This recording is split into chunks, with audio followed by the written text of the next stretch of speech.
Hi there, Natalie with you today with a new feature video for Citrus Twist Kit.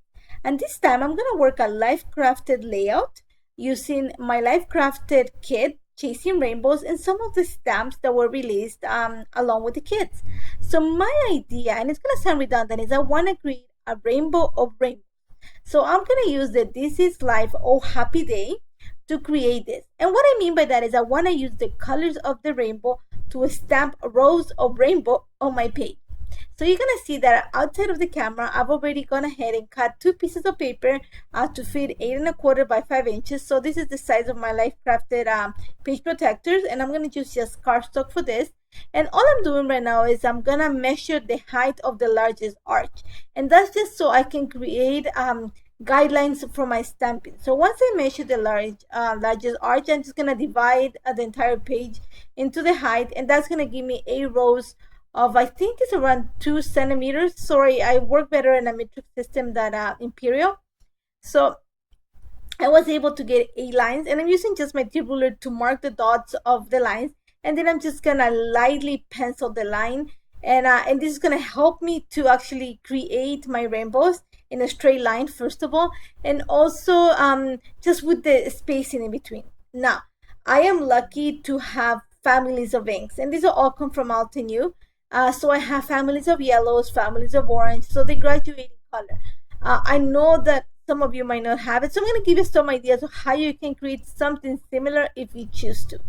So what I'm going to do, I'm just going to explain a little bit of what my idea was. I wanted to play with colors and also the design of the arches. So you're going to see that I'm starting in this case with the smallest arch using the lightest color of the ink. And then I'm gonna go to the next arch, and in this case I chose something that wasn't a full image. I chose something that had some interest, in this case the polka dot arch. And then that's gonna be the medium ink. And then I went back into the full arch with the darkest ink. And then I'm gonna start now, and then I'm gonna go to the next. I can fit around 3 arches per line. So for the next one, I'm gonna go the opposite way. So remember, in this one, the largest arch was the darkest color. Now for my second rainbow, in this case, the largest arch is going to be the lightest color. And that's just going to help me kind of create some movement. Play, like I said, I want to play with the design. It's going to be pretty much a monotone idea. It's very repetitive.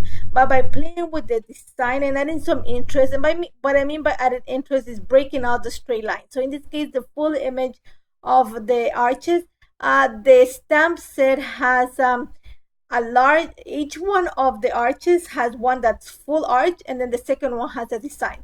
So in this case, like I said, if the first arch was, I'm just gonna name it a full design full, the second one is gonna be design full letters, or just another design.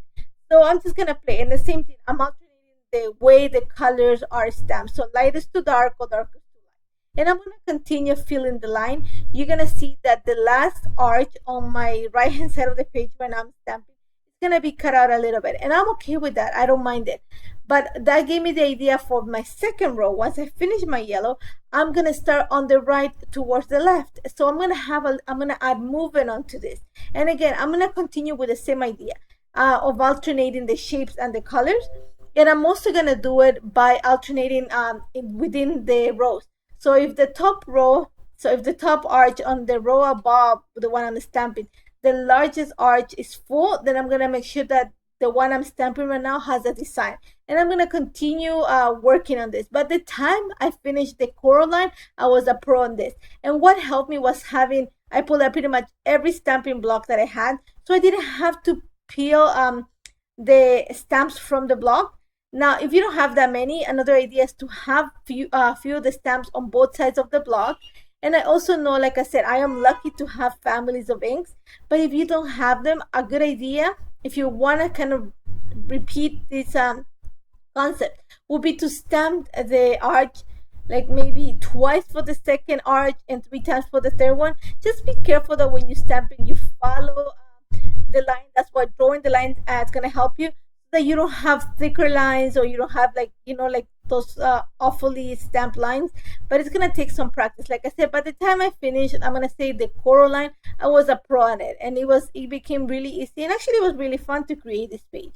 And I love how this turned out. Actually, it was super easy. I'm gonna let it sit for a while, make sure that the ink is completely dry before I go ahead and erase the lines. And I make sure that I use a really soft pencil and I didn't press hard because I want to make sure to get rid of all the lines. You're gonna still see a little bit, but like I said, I'm gonna let it dry before I erase. Now, what I did outside of the camera while that was drying is I went and each month every subscriber gets a free printable sheet that you can print it off the internet. It's actually a link, and there's a lot of elements that you can use to embellish your pages. So what I did is I chose one of them, the Basically Awesome, and I just enlarged it a little bit. And the reason I chose it is because one, it tells the story of the layout, and the second one, it matches the color of that family of inks, which is like corally red.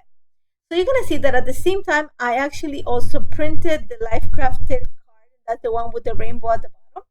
And I just gonna set them aside for now because I'm actually gonna go ahead and create the holes for my to add the layer onto my Life Crafted album. And the way I do it is I just line them together, and I use actually one of the page protectors as a guide to punch my holes. Now that I have that in place, I kind of struggle a little bit with the idea of what color to use behind the picture, and I didn't want to leave it white. I thought it was going to be too contrasty. So the idea of choosing this kind of corally paper came from the title, because the title happens to sit right at that line of rainbows. So I thought that it's going to bring some of the title onto the other side and vice versa. So I cut a 4-inch strip of the paper, and I'm going to center on my Life Crafted page, and then I'm going to just back the picture with the Project Life card and add it to the page that I just added the strip of paper. Now, when I added the title, I added a little bit of foam adhesive behind it, just because I wanted to stand out from the page. If I leave it on the straight onto the paper, I thought it was gonna get lost because it's so like even though the rainbows are spaced out, it's still a little bit busy. So I wanted to just create a little bit of a height and dimension. Now here is that I want to start working on embellishing and adding repetition. So because of the arches, I thought about round, I'm going to add circles. I'm taking advantage of some of the cork pieces and some of the chipboards just to add some of the interest to the page. I added this little yellow label that comes in the cut apart pages. And you're going to see that I'm going to add one of the vellum pieces and then a little bit of a stamping using the Chasing Rainbow stamp set. But then to complete my title, and they're Basically Awesome, that's going to be my title. But if you see the picture, my daughter's covering her face. They're teenagers, they don't want to have the pictures taken. So I really love the sentiment that says, it's not all rainbows, but a big part of it is. So I thought it was perfect to be like kind of the subtitle or the sentiment of the page. So I used some black ink to stamp it right underneath the title. And then, like I said, I'm just adding some chipboard, some circular elements just to repeat it. And then I found this one, the printable sheet, that circle that had a big rainbow, and I thought it was going to be perfect for my title.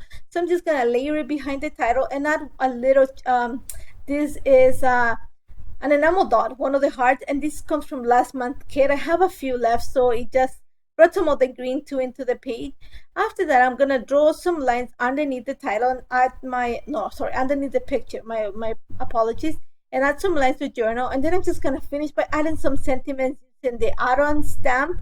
There was something that said, "It's your story," and that one says, I think it's golden, and I thought it was perfect. I love this trend. I love the color. I love everything about it, and I hope you try it. If you have any questions, don't hesitate to contact me. If you want an idea of how to kind of recreate that with smaller supplies, less supplies, just contact me, and I'll try to help you around with it.